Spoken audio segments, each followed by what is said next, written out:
Ушул аптада НАСА жана Uber компаниясы өз алдынча уч алган такси учакты бирге иштеп чыгууга белсенгенин жарыялады. Компаниялардын айтымында учуучу такси электр кубатын колдонот.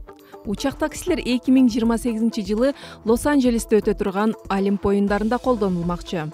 Эки компания учак чыгаруучу ишканалар жана учак кондурууга атайын жай болуу үчүн кыймылсыз мүлк компаниялары менен кызматташуу келишимине кол коюшту. Салют атылганда сак болуу зарыл экенин баарыбыз билебиз.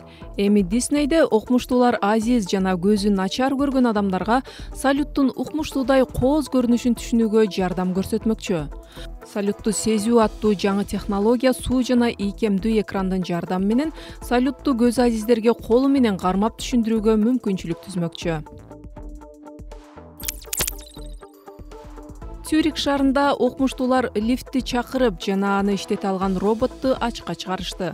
Изилдөөчүлөр келечекте бул робот изилдөө жана куткаруу иштеринде өтө маанилүү роль ойноорун баса белгилешүүдө. Бирок келечекте роботту башкарып калабы?